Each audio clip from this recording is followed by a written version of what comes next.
comparando a um escravo. No final da aula passada, nós terminamos falando a respeito do versículo 15 em diante, do capítulo 6, em que Paulo explica exatamente a respeito disso. Ele fala, olha, quando alguém é feito escravo, ele dedica sua obediência exclusivamente ao seu Senhor.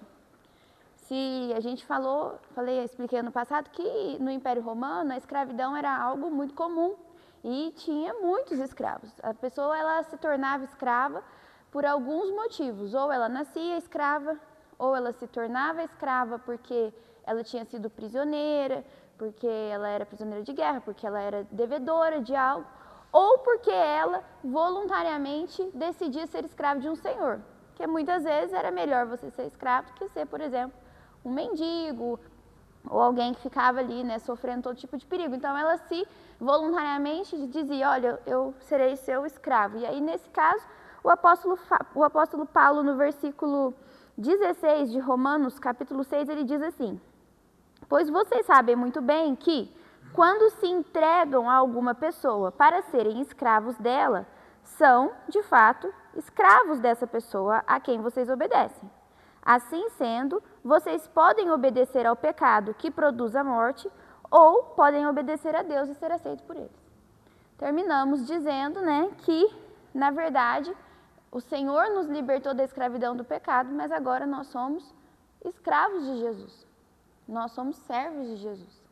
Né? A gente usa a palavra servo com outro tipo de colocação no meio evangélico, vamos dizer assim.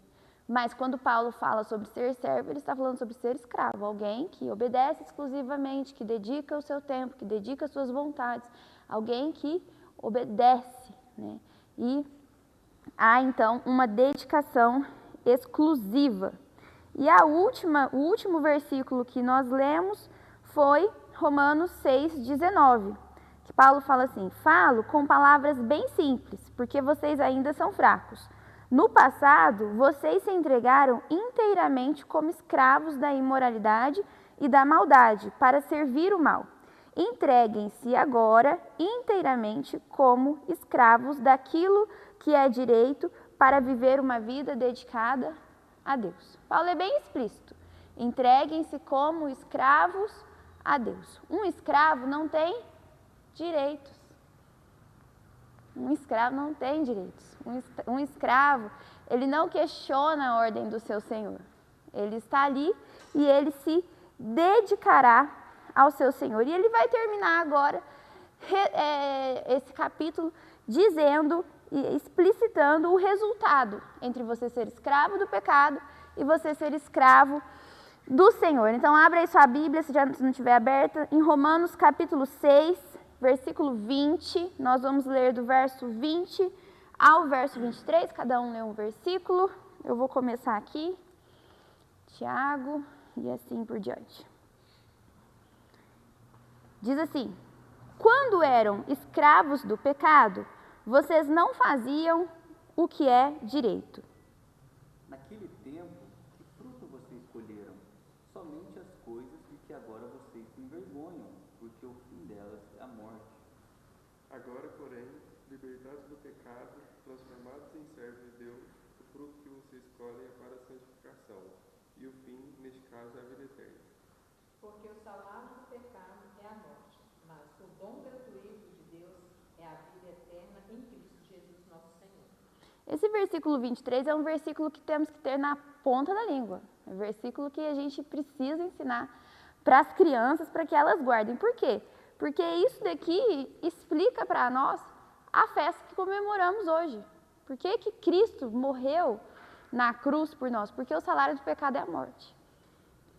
O pecado, ele cobra um preço, ele cobra uma pena, ele cobra um salário. E o resultado disso, o resultado do pecado é a morte. Se não fosse Cristo, todos nós haveríamos de morrer, tanto física, mas principalmente espiritualmente. Nunca mais teríamos acesso a Deus. Porque esse é o resultado. O resultado de ser escravo do pecado e de seguir sendo escravo do pecado é a morte. Mas o resultado de ser escravo de Cristo e de entender o que Cristo fez é a vida eterna, como diz Paulo, em união com Cristo Jesus. Se o salário do pecado é a morte, o dom gratuito, quer dizer, aquilo que não merecíamos, aquilo que não seria o nosso salário, aquilo que nos é dado gratuitamente, é a vida. Paulo, um pouquinho antes aqui, ele diz, o que vocês receberam de bom do pecado? O que vocês receberam? O que o pecado deu a vocês? Deu coisas que vocês se envergonham. Deu frutos que agora vocês se envergonham. E aí, ele fecha esse capítulo 6, explicando. Ô pai, dá um tequinho no mouse para ele ficar ali. Ou um negócio. Ou eu não liguei, talvez eu não tenha ligado. Obrigada. Deu certo, pai, pode sentar aqui. Pode sentar aqui, deu certo. O Senhor é bom, a sua misericórdia dura para sempre. Então, Paulo, vamos nos lembrar do arco que Paulo está fazendo aqui em Romanos. Ele fala sobre o pecado, capítulo 3, ele fala sobre a justificação. Capítulo 5, ali, ele vai começar a falar sobre a graça. E agora ele está dizendo que nós somos livres do pecado, não somos, no capítulo 6, não somos mais escravos do pecado, podemos ter uma vida santa. E agora no capítulo 7 ele vai falar que não somos mais escravos da lei. E no capítulo 8, se não me engano, ele vai falar sobre não sermos mais escravos da morte. Então ele está dizendo aqui, né, qual foi, o que é o resultado de tudo aquilo que Jesus fez. Não somos mais escravos do pecado. Não somos mais escravos daquilo que o pecado produz em nós. Nós temos a condição de produzir algo diferente. A nossa natureza pecaminosa, não é o que ele diz aqui no capítulo 6? Foi crucificada com Cristo. E agora eu posso ter uma vida diferente. Certo? Portanto, prossigamos, porque esse capítulo 7, ele é bem interessante. Vamos ler aqui do verso 1 ao verso 6, começando. A senhora não gosta da irmã Maria. Você leu, né, baixinho? Então, começando lá da irmã Maria. 7, versículo 1. Por virtude de ignorais, irmãos, pois falam ao se conhecer a lei, que a lei tem domínio sobre o homem toda a sua vida.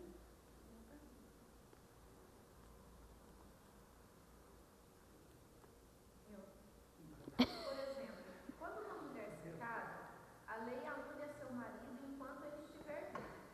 No entanto, se ele morrer, as leis do casamento já não se aplicarão à mulher. Portanto, enquanto o marido estiver vivo, se ela se casar com outro homem, cometerá adultério. Mas, se o marido morrer, ela ficará livre dessa lei e não cometerá adultério ao se casar novamente.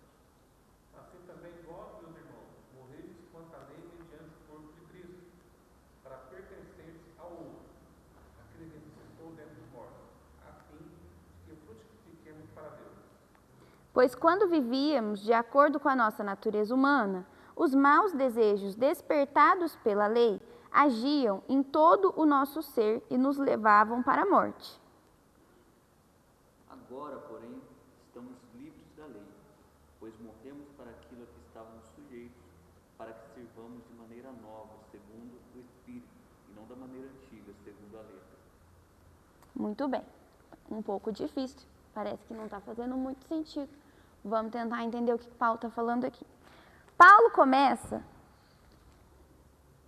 dizendo que todos que conhecem a lei sabem do poder dessa lei da vida de uma pessoa. Paulo estava escrevendo para uma igreja em que tinha muitos judeus convertidos. E o judeu, ele tinha aquele apego, aquela dificuldade de entender a questão da velha e da nova aliança, vamos dizer assim, né? Por isso que Paulo escreve lá no capítulo 5 sobre a salvação, que ela não vem pelas obras, ela não vem pela lei. Ninguém poderia alcançar a salvação, lembra disso? Todos pecaram, todos descumpriram a lei. Então ele está dizendo, vocês são livres do pecado e agora eu vou mostrar que vocês também são livres da lei. Porém, já aprendemos, isso significa que desobediência ao Senhor? Não, isso significa ir a um nível mais profundo dessa questão. Então ele compara a lei ao casamento. Ele vai dizer, Uma pessoa, quando se casa com outra pessoa, elas têm um voto, um vínculo matrimonial que é por toda a vida, certo? Aquela pessoa tem uma aliança. Ela só pode fazer uma nova aliança se essa primeira aliança for encerrada. Não posso ter outra aliança. Eu sou casada com o senhor Denis Mafra, com ele tenho uma aliança. Nem eu nem ele podemos ter outra aliança. Já temos uma. Nem a lei de Deus, nem a lei dos homens nos permite ter uma nova aliança. Porém, se um dos cônjuges vem a falecer, o que acontece com essa aliança? Ela se encerra. Esse vínculo, esse voto, ele se encerra. E aí Paulo vai dizer, é isso que aconteceu aqui com a gente. Porque vivíamos sob uma aliança. Vivíamos debaixo da lei. Vivíamos debaixo desse vínculo, desse matrimônio, que ele não se acaba, ele não se anula, ele permanece. Porém, o que aconteceu? A gente teve uma morte aqui por meio. A gente teve a morte de Cristo.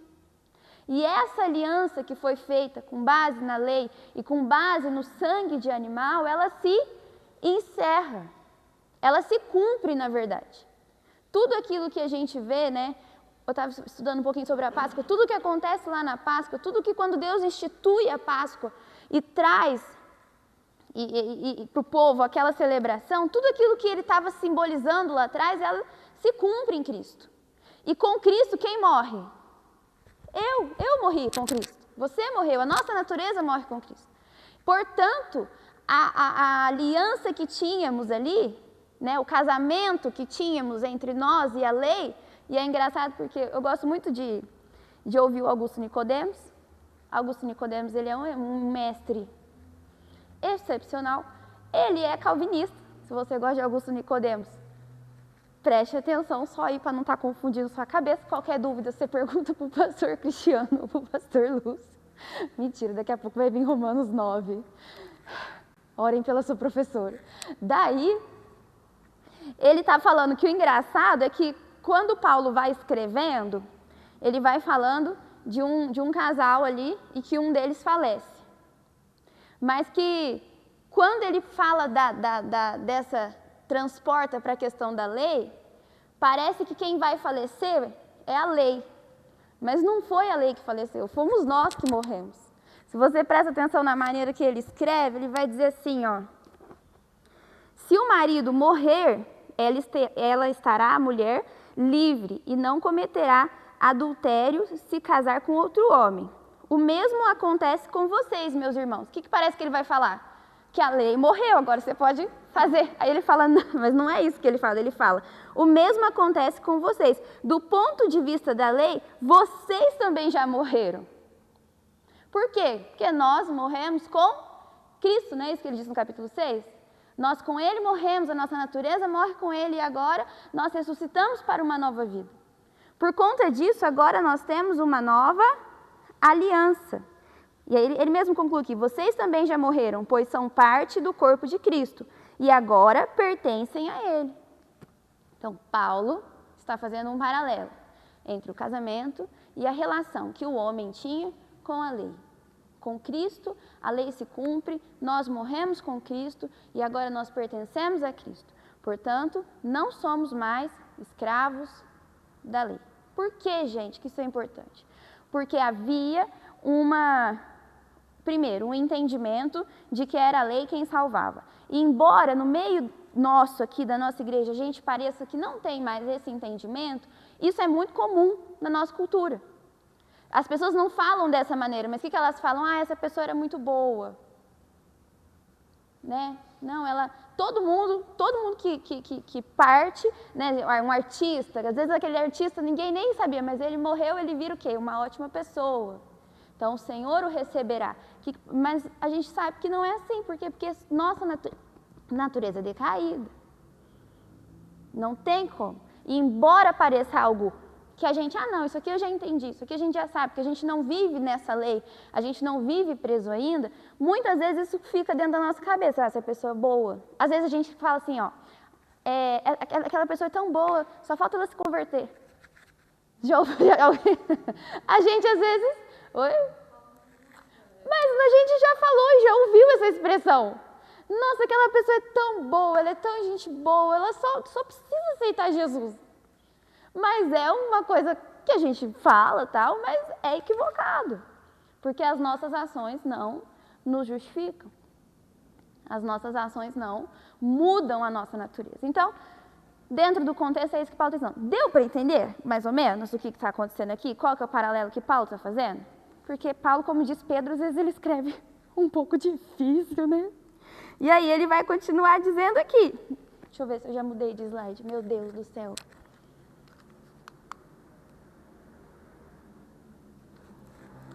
E agora, o mais importante, o mais legal disso, é porque agora ele diz assim, ó. Lá no finalzinho do versículo 6. Vamos ler o versículo 6 de novo. Porém, agora estamos livres da lei, porque já morremos para aquilo que nos mantinha prisioneiros. Por isso, somos livres para servir a Deus, mas não da maneira antiga, obedecendo a lei escrita, mas da maneira nova, obedecendo ao Espírito de Deus. Por isso que eu disse a vocês que há, na verdade, um aprofundamento disso. Não é que a lei né? Não, agora a gente não faz só por fazer. Eu não cumpro a lei só por cumprir. Eu não faço sem entendimento. Agora eu tenho o Espírito Santo habitando em mim. Eu não cumpro a lei friamente. Agora eu obedeço ao Espírito. O meu Espírito se submete ao Espírito Santo de Deus. Para nós, esse é o ápice aqui da questão. É isso que Paulo está tentando trazer. Se antes, é igual, vamos pensar aqui, ó, lei de trânsito. Meu marido ama todas as leis de trânsito. A gente cumpre por quê? Porque tem que cumprir. Tem coisa, né, que você tá numa pista imensa, só você e você, a faixa é contínua, não ultrapassa. Você e um carrinho aqui, por quê? Porque de vez em quando tem um guarda, sei lá Deus da onde, e vê, e não tinha nada acontecendo, mas era faixa contínua e ele vai te multar. E custa um pouco caro essa multa. Vou só te contar. Isso não é baseado em fatos reais.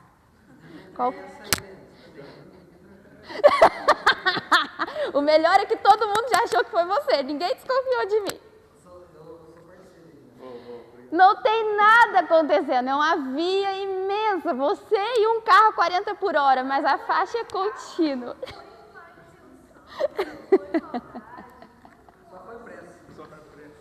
E aí surge um guardinha aqui, ó. Surge.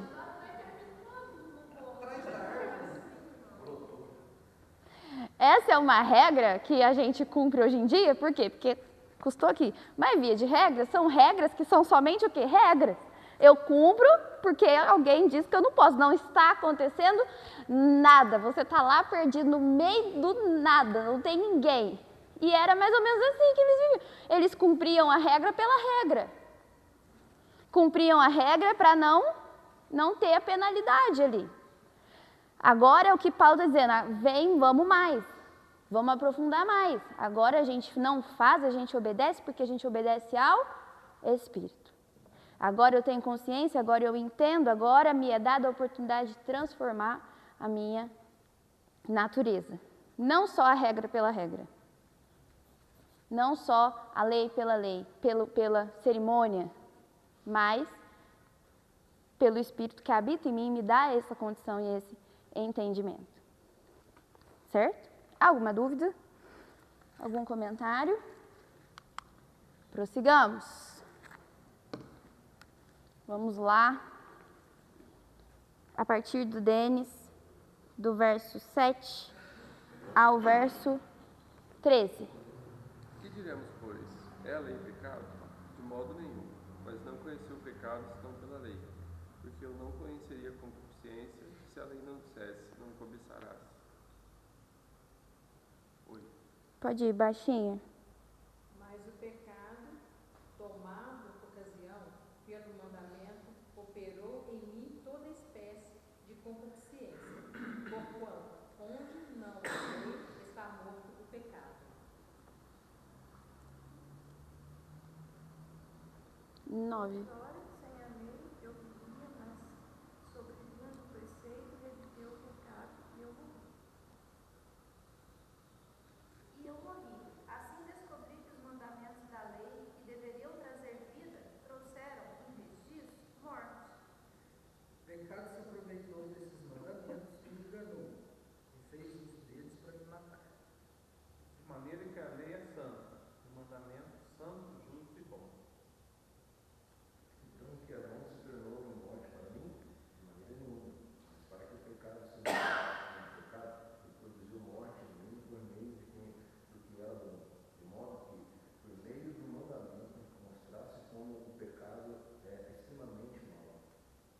Muito bem.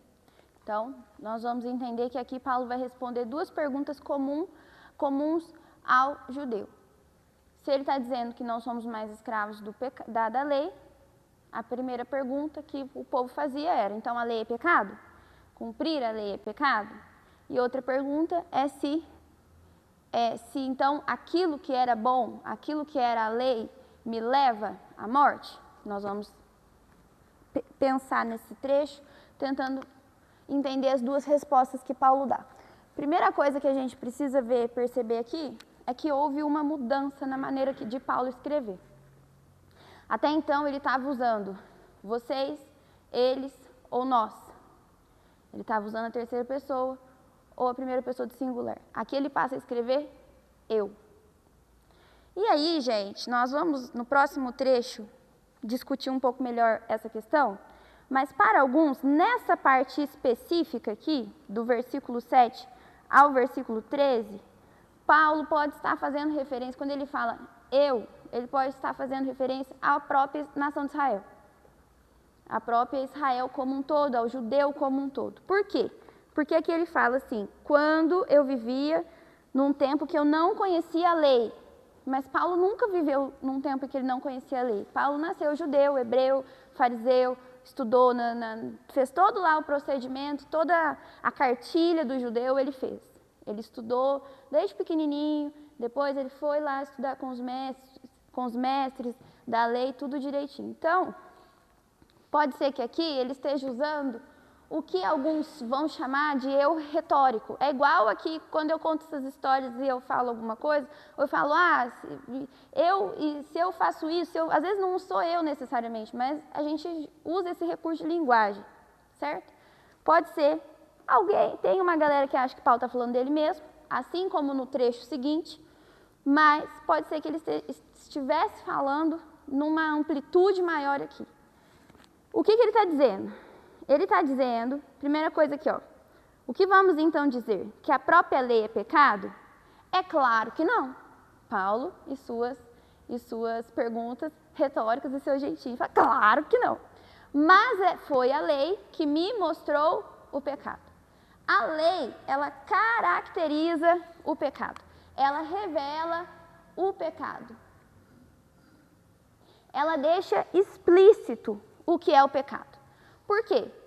Antes de Deus dar a lei ao homem, as pessoas viviam suas vidas, né? A gente sabe lá, o próprio Paulo fala que a natureza, que tudo, que há em nós uma consciência, há em nós uma moral, há em nós algo que Deus colocou dentro de nós, mas não existia a lei.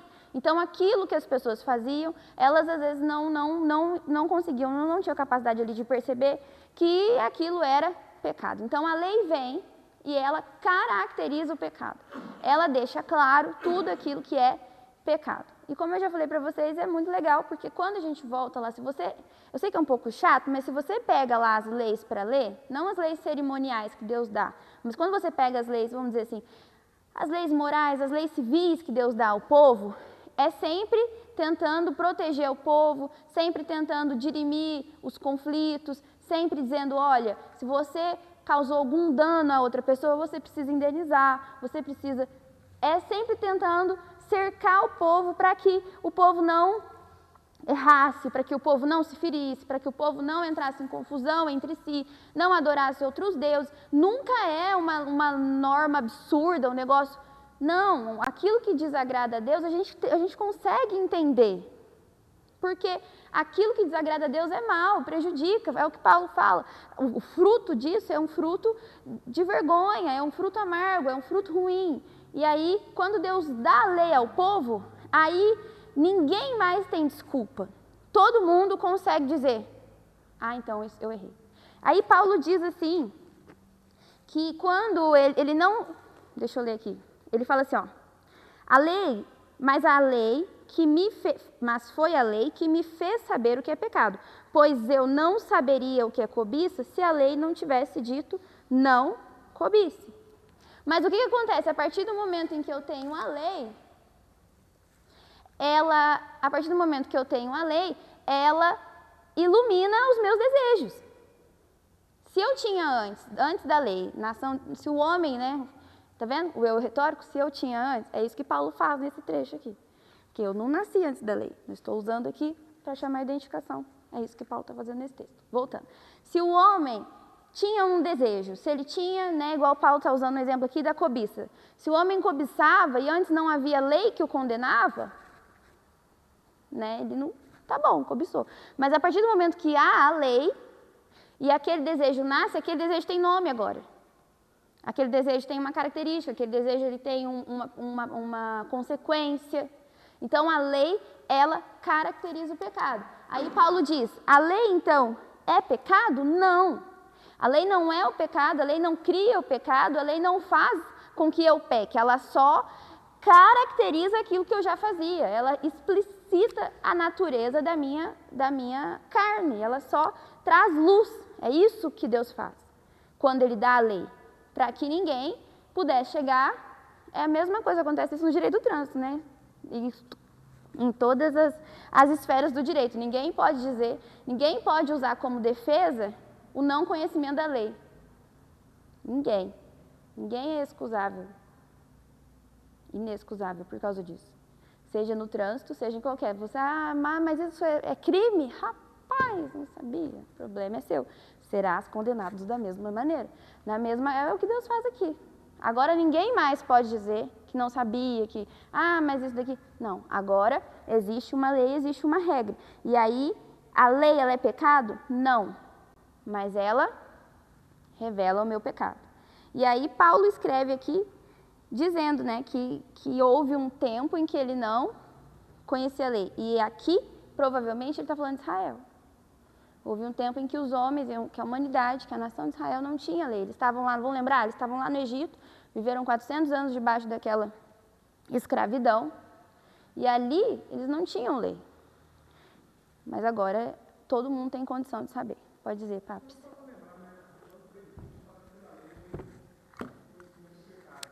Exatamente.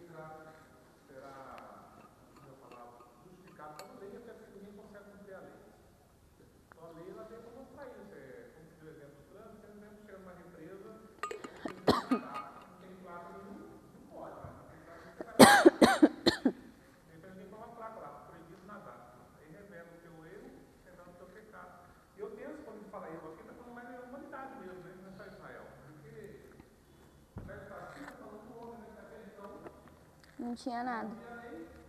E quem tem lei pecou, sem lei vai perecer. Quem conhece a lei vai estudar pela lei. Exatamente. Aí, ele vai responder a segunda pergunta. Ele vai dizer, mas a lei gera morte? Não, a lei não gera morte. Porém, o pecado, ele fala, né, se aproveita da lei ali e traz como consequência a morte. Por quê? Porque o salário do pecado é a morte. E aí, gente, a gente se lembra lá do povo de Israel.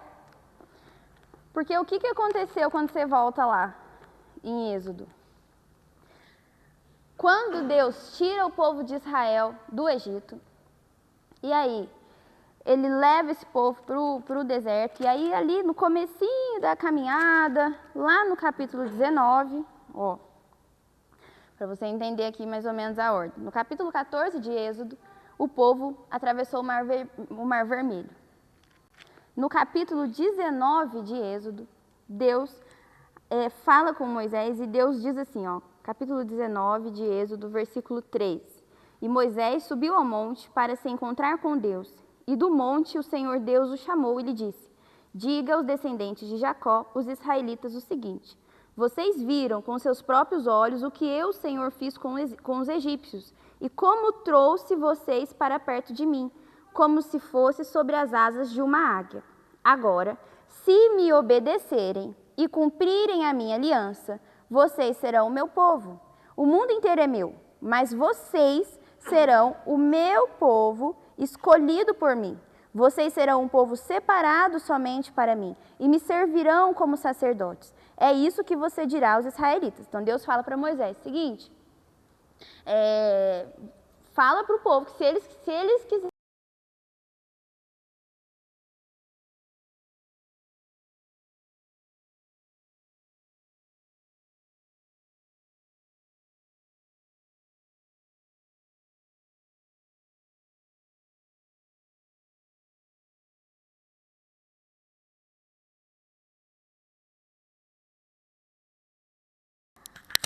Sol. Todos responderam ao mesmo tempo. Nós faremos tudo que o Senhor ordenou. Tudo que o mestre faremos tudo. Não tá gravando? Agora tá. Agora tá? Não, foi só 2 minutos. Oh, que susto. Faremos tudo. Pode mandar, Deus. Mas não.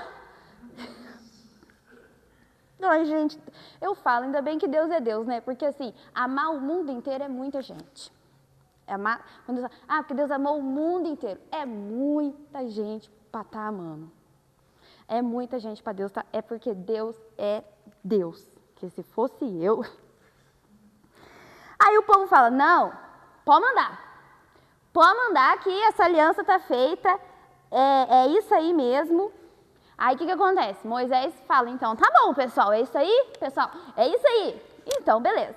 Aí Moisés volta para dar a resposta para Deus. E a Bíblia vai falar que Deus começa ali a passar, então, as leis, as regras, os termos dessa aliança. Então, no capítulo 20, vem os 10 mandamentos, né? Aí vem leis, aqui, essas leis que eu estava falando para vocês. Leis em relação a escravos, leis em relação à violência, leis não sei o que, não sei o que. E aí, o que acontece nesse meio tempo? Moisés demora. Moisés começa a demorar, né? Aí, Moisés demora um pouco ali. E aí, no capítulo 32, enquanto Moisés estava lá, vendo a face do Senhor, no alto do monte, Deus ditando para ele aquelas leis, um momento maravilhoso, o início de uma nova era, de uma nova caminhada. Agora a gente tem. O povo estava lá embaixo, fazendo um bezerro. Aí é a lei que gera a morte? Não! Mas a própria pessoa que falou que ia seguir a lei e depois não segue, ela vai ter a consequência daquilo que ela fez. Daí e o melhor, ai gente, o mais triste dessa história é porque Deus escolheu Arão como sumo sacerdote, escolheu toda a descendência de Arão. Quando a gente anda mais um pouquinho, Deus já estava lá com planos, faz uma roupa linda para Arão. E aí Arão, na primeira oportunidade, tá demorando mesmo, não é mesmo? Pega lá o ouro para mim, pega lá, vamos fazer um bezerro, um bezerro. A Bíblia fala, mas é legal, deixa eu só fazer um parênteses aqui, nada a ver, mas eu acho muito legal, assim, como que a Bíblia vai se conectando. Até ontem Denis me mandou um vídeo, depois eu posso mandar lá, das várias conexões. Porque Moisés aqui, ele se coloca como intercessor. Ele se coloca, se a gente olhar, a gente fala, nossa, parece o que Cristo fez. Porque quando Moisés fala com Deus, ele intercede pelo povo. No capítulo 32, versículo 31, diz assim, depois, né, porque primeiro Moisés vai ficar bem bravo com o povo. Arão fala assim, não fica com raiva de mim não, você sabe como é que eles são, o Arão fala. E aí Moisés fica um pouco bravo, mas quando Moisés vai falar com Deus, Moisés fala assim, versículo 31, Moisés voltou para o lugar onde o Senhor estava e disse, este povo cometeu um pecado terrível. Eles fizeram um Deus de ouro e o adoraram. Por favor, perdoa o pecado deles. Porém, se não quiseres perdoar, então tira o meu nome do teu livro, onde escrevestes os nomes dos que são teus.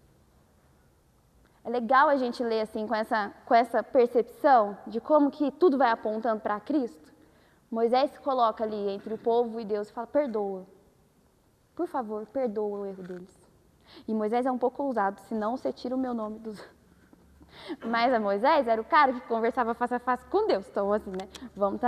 Mas voltando ao tema aqui, fechando esse parênteses, é disso que Paulo está falando. É a lei que gera, é uma coisa boa que gera a morte? Não, é a desobediência a essa lei que gera a morte. A lei, ela foi instituída para que soubéssemos do nosso pecado, mas a gente não consegue alcançá-lo. Não consegue alcançar o cumprimento total da lei. E isso nos gera a morte. E aí, deixa eu voltar aqui para Romanos. Capítulo 6. Então, ele responde aqui para o povo essas duas perguntas. Por quê, gente? Porque a essa altura, devo lembrá-los que Paulo já estava aí nos seus 20 e tantos anos de ministério, ele já tinha ouvido muitas vezes essas perguntas. Então, quando ele escreve ali para os romanos, explicando para eles a mensagem que Paulo carregava, ele já se antecipa, ele já sabe o que eles vão falar e ele já vai respondendo. Então, ele fala, a lei, ela não é pecado, ela caracteriza o pecado e a lei não é ela quem causa a morte. O que causa a morte aqui o que causou a morte foi o pecado. O que causou a morte foi o descumprimento dessa lei, mesmo tendo, né, desde o princípio, o povo dizendo que queria obedecer ao Senhor. E aí vem a parte mais legal para mim desse capítulo, e talvez um pouco mais controvertida. Eu vou ler aqui na minha versão esse trecho inteiro, mas você preste atenção. É um texto muito conhecido, todos nós sentimos um quentinho no coração de identificação quando Paulo escreve isso, mas a gente vai tentar trazer um pouco mais de uma outra opção de entendimento a respeito disso. Paulo diz assim, a partir do verso 14 do capítulo 7 de Romanos. Sabemos que a lei é divina, mas eu sou humano e fraco e fui vendido ao pecado para ser seu escravo. Eu não entendo o que faço, pois não faço o que gostaria de fazer. Pelo contrário, faço justamente aquilo que odeio. Se faço o que eu não quero, isso prova que reconheço o que a lei diz que é certo. Então, ele está dizendo, aquilo que eu quero, aquilo que eu tenho vontade, aquilo que eu entendo que é certo, isso eu não faço. Eu faço aquilo que eu não quero. Mas a lei me dá esse entendimento. Se eu reconheço que estou fazendo algo errado, é porque a lei me mostrou o que é certo. E isso mostra que, de fato, já não sou eu quem faz isso, mas o pecado que vive em mim é que faz. Pois eu sei que aquilo que é bom não vive em mim, isto é, a minha natureza humana. Porque mesmo tendo dentro de mim a vontade de fazer o bem, eu não consigo fazê-lo. Pois não faço o bem que eu quero, mas justamente o mal que eu não quero fazer é o que eu faço. Mas, se faço o que eu não quero, já não sou eu quem faz isso, mas o pecado que vive em mim é que faz. Assim, eu sei o que acontece comigo. Eu sei que o que acontece comigo é isto. Quando quero fazer o que é bom, só consigo fazer o que é mal. Dentro de mim, eu sei que gosto da lei de Deus, mas vejo uma lei diferente agindo naquilo que eu faço. Uma lei que luta contra aquela que a minha mente aprova. Ela me torna prisioneiro da lei do pecado que age pelo meu corpo. Então, ele tem um entendimento sobre uma lei, mas o seu corpo, ele faz aquilo que a sua mente reprova. Ele segue a lei do pecado. Ela me torna prisioneiro da lei do pecado que age no meu corpo. Como sou infeliz. Algumas versões falam, miserável homem que sou. Quem me livrará deste corpo que me leva para a morte? Que Deus seja louvado, pois Ele fará isso por meio do nosso Senhor Jesus Cristo. Portanto, esta é a minha situação. No meu pensamento, eu sirvo a lei de Deus, mas na prática, eu sirvo a lei do pecado. Esse texto é muito conhecido e a gente escuta normalmente uma maneira de interpretá-lo, que é a respeito da guerra que existe dentro de nós. E de fato existe. Nós temos a natureza pecaminosa que ainda habita em nós e nós temos uma natureza vinda do Espírito Santo, nós temos o Espírito Santo habitando em nós. Então, essas duas vertentes, essas duas faces de nós mesmos, elas guerreiam entre si. Porém, estudando esse texto, descobri que existe uma outra interpretação a respeito disso. E eu vou deixar aí, vou só trazer para você, e você vai estudar depois e, enfim, né, levar da maneira que você acha melhor. Por quê? Porque é um pouco estranho, você há de convir comigo. Paulo acabou de falar que a gente não é mais escravo do pecado. Paulo acabou de falar no capítulo 6 que o pecado não me domina. Não falou? Não estudamos? Estudamos. E agora, quando você lê esse texto aqui, ele está falando em primeira pessoa, e ele está falando que ele não vence o pecado. Confesso que ao pensar em Paulo falando que ele não faz o bem que ele gostaria, como disse, dá um quentinho no coração. Porque a gente pensa, se Paulo não consegue, quem sou eu? Eu já falei isso, irmão, já falei, confesso. Se Paulo, que era Paulo, está dizendo aqui que o mal, que o bem que ele quer, ele não faz, então está tudo dentro da normalidade. Mas existe uma interpretação que diz, alguns estudiosos, teólogos, dentre eles, meu querido amado Augusto Nicodemos, que Paulo, novamente, estaria fazendo referência a um outro momento de sua vida. Um Paulo antes da conversão. Vamos lá. Primeiro, para um grupo, Paulo aqui está falando da guerra que existe dentro de nós, cristãos. Dentro dele, naquele momento de vida, dentro de mim, dentro de você, dentro dos pastores, dentro de todo mundo. Ele está fazendo menção a essa nova criatura que habita em nós e essa luta entre essas duas naturezas. Faço referência ali, quem pode abrir para mim? 2 Coríntios, capítulo 5, versículo 17, por favor.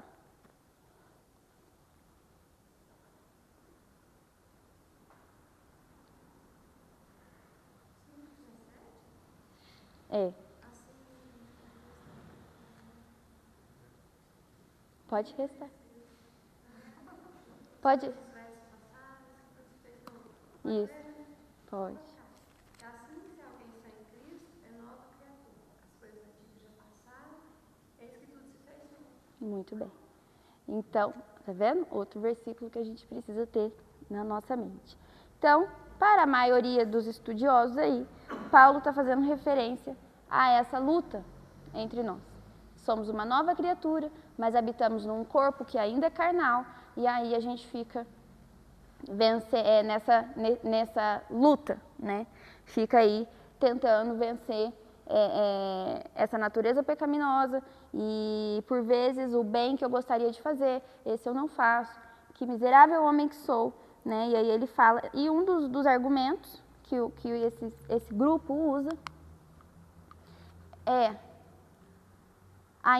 o tempo verbal, porque aqui ele fala no presente, né? Ele está falando eu faço, eu sou, eu luto, o bem que eu quero, eu não faço, o mal que eu quero, tempo presente. E porque no versículo 25 ele diz assim, que Deus seja louvado, pois ele fará isso por meio do nosso Senhor Jesus Cristo. Quer dizer, aqui ele está falando de alguém que já foi salvo, né? Alguém que já conhece a Jesus, que já recebeu a Jesus. E aí ele conclui, portanto, esta é a minha situação, tempo presente. No meu pensamento, eu sirvo a lei de Deus, mas na prática eu sirvo a lei do pecado. Então, assim aprendemos. Pode falar, irmã Maria. Quando ele fala quem me livrará do corpo dessa morte, é como se ele quisesse que a gente se perguntasse e olhasse para Cristo e encontrasse a resposta. Só o caso desse versículo aqui agora, né? Isso. Exatamente. Depois eu vou obedecer os pecados ali, né? Os meus desejos. Ou eu decido que eu vou ficar aí com Cristo. Exatamente. Exatamente. Isso aí também traz uma outra lição muito grande, que é o seguinte, nós somos livres agora em Cristo Jesus do poder do pecado. Então aí é o que a galera vai trazer depois, eu posso não pecar. A gente pode não pecar, por causa de Cristo, por causa dessa graça. Mas nós não estamos livres da presença do pecado. Você vai eventualmente pecar, você vai eventualmente falhar. Não tem quem cumpra a lei. Então a lei, na verdade, ela também acusa uma outra coisa. Você já está morto. A lei está fazendo uma autópsia só. Você já está morto. Agora você precisa de vida. Aí aponta para Cristo. Você, quando você citou ele, o povo fala assim, não, a lei que a gente vai cumprir. Então a lei vem também para outro sentido seguinte. Você não dá conta. Você tem necessidade de um Salvador. E aí aponta para Cristo mais uma vez. Então são essas didáticas que a lei também vai trazendo. Você não dá conta, você é perfeito. Então, ou seja, a lei está morada, embora ela vai atuar na nossa moral, porque Deus vai nos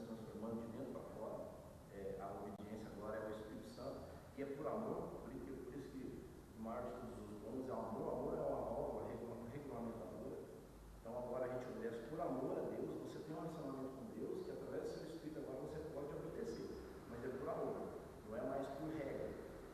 Entendeu? Mas a regra também, ela puxa a consciência que não tem. Se tem uma lei, a lei está mostrando uma consciência que você não tem. Se não tivesse essa consciência, não tinha lei. Então, é muito isso. Olha, nós hoje estamos livres do poder do pecado. Por estar livre do poder do pecado em Cristo, eu posso me cultuar, eu posso dizer não ao pecado, eu posso optar, mas só posso por causa de Cristo. Por isso que o apóstolo Paulo, eu fico imaginando ele nesse momento, ele acho que no discurso dele está falando assim, graças a Deus por Jesus Cristo. Por causa disso. Por causa de Cristo agora, você pode agora lutar, ter essa luta, dizer não pelo pecado, enfim, mas é por causa de Cristo. Mas nós, até que Cristo volte e nos resgate a sua igreja, vem redimir a terra como um todo, o ser humano como um todo, até que Cristo volte, nós vamos ser livres da presença do pecado. O pecado vai continuar operando na carne, seja lá quem for, de Paulo, que não é diferente de nós, de qualquer um. O pecado vai continuar presente na carne. Aí, por causa de Cristo, eu posso não pecar. Exatamente. E um outro grupo de estudiosos, teólogos minoritários, ele vai falar que Paulo está usando ali a experiência dele, passada, para passar esse ensinamento. Ele estaria falando de quando ele era um judeu fariseu não convertido. Por quê? Porque Paulo, enquanto um judeu, ele conhecia a lei. Ele era conhecedor da lei, muito, e ele era zeloso. Paulo, como fariseu, ele não creu em Jesus e ele peca ali por rejeitar o Messias, mas ele era zeloso, ele tinha zelo pela lei. E aí, talvez, para este grupo, esse texto aqui relate a experiência de Paulo como sendo alguém que, conhecendo a lei, não conseguia cumpri-la. Porque ele estava ali guardado pela velha aliança, ele não tinha o Espírito Santo, ele não tinha entendido ali toda essa transformação que o Espírito Santo faz em nós, essa mudança de natureza. Por quê? Porque o argumento desse outro grupo é que o eu, a primeira pessoa aqui, está sempre perdendo nesse texto. Aqui, Paulo vai dizendo aqui, nenhuma vez ele falou que ele deu conta de vencer. Então, talvez ele estivesse se referindo àquele judeu que não se converteu. Porque ele vai falar, se eu faço o que eu quero, isso prova que reconheço o que a lei diz que é certo. Então, ele conhece a lei, mas ele não consegue. Aí, e depois ele fala assim, ó, cadê?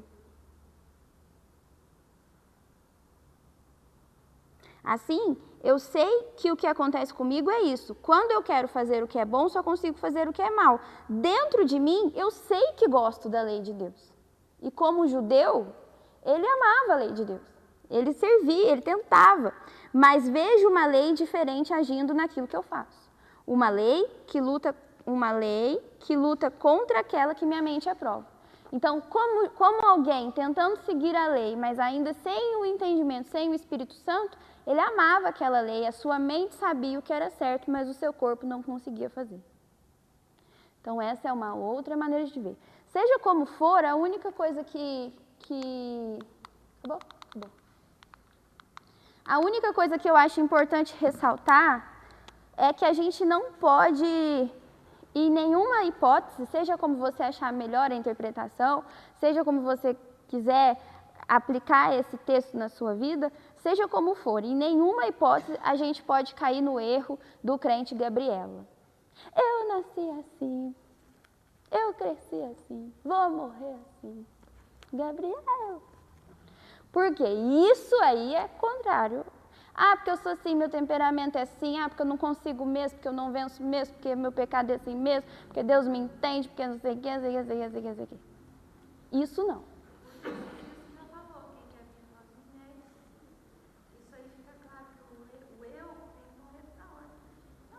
O eu tem que morrer todo dia. Né? Porque Exatamente. Seja, né, aplicando como a lei, o conflito que há dentro de nós entre fazer aquilo que eu estou com vontade de fazer aquilo que eu sei que Deus espera de mim, seja entendendo, né, como a luta de alguém que não conhecia a lei, mas que agora conhece, e o Espírito Santo nos dá a capacidade de vencer o pecado e tudo mais, a gente tem que ler e se apegar nisso que o Cristiano falou, que graças a Deus por Jesus Cristo, louvado seja Deus por Jesus Cristo, porque aqui ele fala que por meio dele, quem me livrará deste corpo que me leva à morte? Jesus Cristo. Por vezes, a gente lê esse texto e se sente um carinho, tipo, tudo bem, você não consegue. Nossa carne, né? Tipo, não consegue mesmo. Não, graças a Deus por Jesus Cristo que nos dá poder para vencer esse corpo, para vencer essa morte. E assim, volto na lição que tenho passado a vocês todo domingo. Examine o seu coração, procure as suas condutas, procure os pecados escondidos, procure onde teu orgulho tem atuado, procure os pequenos vícios, procure para que o Espírito Santo te ajude a vencer esses pecados que às vezes passam ali despercebidos. Mas é interessante. Achei muito interessante ver que tem uma galera que entendeu, que interpretou de uma outra maneira, que de fato, de repente, Paulo tem ali escrito, quando a gente chegar no céu, a gente procura Paulo e pergunta aqui que ele estava fazendo referência neste texto. Amém? Alguém tem alguma pergunta? Alguém quer falar alguma coisa? Não? Então vamos. Eu acho, na prática, vamos ser sinceros, né? Nossa, é difícil, a gente precisa se converter todo dia mesmo. Todo dia. Às vezes mais de uma vez por dia. Assim, se a gente for deixando, né, na nossa rotina, na nossa correria, afasta um pouquinho do Senhor pra você ver como você exala coisa amarga. Como que você, assim, nas suas atitudes, nas suas reações, assim, você é mal, entendeu? Tem alguma coisinha ali que é de você, entendeu? Que não agrada ao Senhor. Então, um pouquinho que a gente deixa, vai deixando a vida levar, né? Você percebe que você não tem como, nada de bom pra oferecer. E aí é isso, o Espírito Santo toda vez te puxando, te voltando, te dando essa consciência. Então, nossa, puxa vida, né? Nossa, Senhor, se eu deixar para mim mesmo, o que eu posso oferecer? O que eu posso fazer? O que eu tenho de bom? Realmente, o bem que eu quero, eu faço. Eu acho que é o hoje, é o nós hoje, mesmo cristão. Mesmo não sendo mais escravo do pecado. Mesmo tendo com certeza uma esperança que nós teremos de eterno, seremos salvos. É uma luta diária. É uma luta constante. E É de nós que a gente achar que está vencido. E exatamente. É por isso que, assim, é muito... A gente precisa ter muito cuidado, porque eu percebo, assim, né? Por estar aqui, a gente canta, a gente está aqui, a gente tem, às vezes, uma outra percepção do que está acontecendo pelo lugar físico mesmo que a gente está. Que eu acho que uma das coisas que o diabo faz muito hoje em dia, na nossa realidade, é anestesiar o crente. É a indiferença. Porque a gente tem essa prática, a gente tem uma vida religiosa, tem um ritual religioso, a gente tem uma rotina religiosa, e aí o nosso coração para de ser impactado por essa verdade. E eu vou igual uma lesminha, eu vou me acomodando. Por isso que falo para vocês assim, é um testemunho mesmo. Desde que eu comecei a dar aula na EBD, uma coisa que eu normalmente preparo minha aula no sábado, todos os sábados que eu vou, é o Espírito Santo falando, isso se aplica a você? Como é que você está fazendo agora? Você está... você está falando de Pedro? Você está falando de Judas? Você está falando de... E você? Vamos ver aqui? Vamos examinar aqui? Porque a gente vai ficando morno mesmo. Tem que ser uma questão muito racional, pouco emocional, essa decisão. Pode. Dentro da nossa teologia, a cruz não resolve o problema. Você se converte, piora num certo sentido, porque passa de existir dentro de você duas naturezas, que antes não tinha. Antes é só carnal, você mandava, quando você se converte, passa a existir dentro de você a natureza do Espírito Santo. Aí começa a guerra. Tanto que Paulo, lá em Coríntios capítulo 3, ele vai dizer que não pôde falar a igreja como espirituais, eles eram carnais, como crianças em Cristo.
dentro daqui do nosso Deus, batendo com o Espírito Santo, para fazer, te dar força para você vencer essa guerra. Senão você vai ficar, não quer ficar sempre no capítulo 7.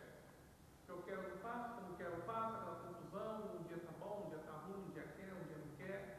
Tem que ser cheio do Espírito Santo, pelo caminho não. Pastor, uma pergunta sobre isso. Mas então, a salvação e a libertação do pecado vem pela entrada de Jesus Cristo em nossas vidas através da nossa conversão. Ou seja, Deus nos converte, a gente se batiza, e aí você venceu o pecado. É isso. E aí, essa outra fase, essa inteira santificação, que é a luta que a gente vai passar, ou seja, né, buscando se santificar cada dia, buscando. Né? Veja a doutrina wesleyana, nós somos, assim, coisa dos teólogos, né? São duas mãos da graça. A primeira, a salvação, né? Que até então não tinha guerra de você. Você só passa por essa guerra, você tem consciência que é pecado. Tá certo? Mais força para vencer o seu eu, você não vai ter. Não é uma coisa automática. Né? A questão do aluno Nicodemos, que ele é um calvinista, ele vai dizer que bateu com o Espírito Santo e foi batizado nas águas. Então ele está tudo certo. Nós não, nós temos que haver um segundo passo, que é se batizar com o Espírito Santo. Mas os apóstolos falavam disso. Mas a Bíblia já viu, você não quer. Conforme você lê, sabe aquele retrato? Conforme você vê, parece aquele desenho, conforme você vê, aparece uma imagem, às vezes é assim. É só porque tem pessoas que pregam que a salvação ela tem que ser buscada todo dia. Mas não foi isso. Não é isso. Não, salvo, você quer a sua experiência. É assim. Você pode perder a salvação a cada dia pelo pecado. Só para o professor não vai ter. Não, fica à vontade, estou achando ótimo. Deus abençoe. Você é salvo, é assim, você é salvo pela graça. Pela graça. Agora, não é próprio. Mas para se manter salvo, você tem que ganhar. Aí é que vem essa santificação. Exatamente. No processo. A santificação é um processo, dia a dia. Talvez o que quer dizer buscar a salvação. Se manter, buscar a salvação todo dia, né? Guardar a salvação, esse processo de santificação. Não é buscar a salvação, talvez Não, guardar. Guardar. Buscar, mas é um processo. A santificação é um processo diário na sua vida, de transformação. Né? Junto a esse processo tem esse momento que é o batismo do Espírito Santo. Que vai te dar condição, né? Por isso tem pessoas que são diferenciadas deles, conseguem ter um nível espiritual, vamos dizer, se a gente colocar, não dá para medir, mas tem pessoas, né? Mais profundo. Mais profundo, é com cheio do Espírito Santo. Porque só vem monge, faz jejum, faz voto de silêncio, para vencer o pecado, não é assim. Isso que eu entendo, assim, né? É o que nós falamos dentro da nossa doutrina, a graça é a graça também capacitadora. A graça de Deus não anula o esforço humano. A mesma graça que te salva é a mesma graça que te capacita, te assiste e te acompanha. Então o apóstolo Paulo, 1 Coríntios 9:27, ele fala: antes subjugo o meu corpo e reduzo a servidão, para que, tendo pecado para agradar a outros, eu mesmo não venha, de alguma maneira, ficar reprovado. Ou seja, eu esmudo. Existe esse esforço. A mesma graça que salva é a graça que te capacita agora a dizer: não estamos livres da presença do pecado. O pecado vai continuar até que Cristo volte, nos tentando enfim. Mas não anula o nosso esforço de ir até a Cristo. Então, por exemplo, Deus nos deu agora a capacidade, pelo Espírito Santo, de buscar Ele em oração. Você não busca Ele em oração porque você não quer, aí você está sendo esforço. E a graça de Deus sobre nós não é a graça irresponsável. Tipo assim, e aí, Sim, o pecado já nos constrange. dentro da doutrina do Nicodemos, vai se dizer que uma vez salvo, para sempre salvo, mas assim, o pessoal tem uma compreensão errada de que, tipo assim, beleza, eu salvo, agora acabou. Como se isso fosse fim. Receber Cristo como meu Senhor e Salvador, isso fosse o fim. Não, isso é início. Essa graça agora, ela vai também te capacitar vamos lá, vamos lutar, isso não isso no corpo. No fundo, você faz o que você quiser. É que, na verdade, nós temos um amigo mentor. Nós temos um amigo mentor, que é o Espírito Santo. É o mentor. Então, assim, esse amigo mentor tem que estar do teu lado o tempo inteiro. Porque o amigo mentor, ele é diferente do amigo amigo. O amigo amigo, você escuta, mas você não dá muita bola o que ele fala. Mas o mentor, não, você se coloca, ou não, ele é meu amigo mentor, tá? Ele tem mais capacidade para poder falar sobre um monte de coisas. E o Espírito Santo, ele é esse nosso amigo mentor, que nós temos que estar o tempo inteiro ouvindo o que ele tem para falar. Né? A nosso companheiro de diálogo, isso que Jesus falou: eu vou, mas vou deixar.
Consolador. Deus, é o nosso amigo, é o nosso tudo.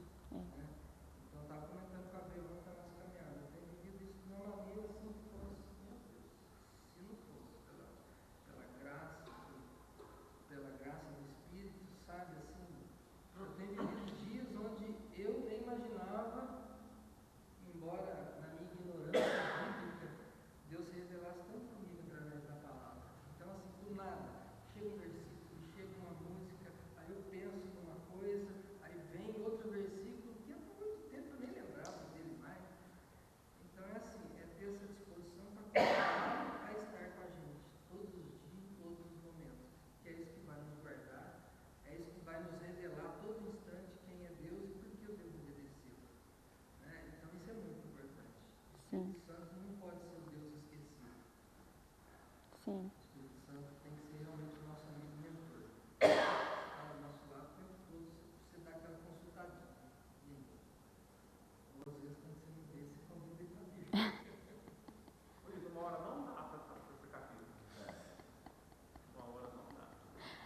Calma, gente, tem muito Romanos ainda pra gente se divertir. Separa umas 4 horas no cafezinho, abre uma roda. Fazer um copo Mas esse capítulo, verdade, esse capítulo aí, eu acho que é realmente só nesse capítulo, né? Não é só o resto romano, é só nesse capítulo.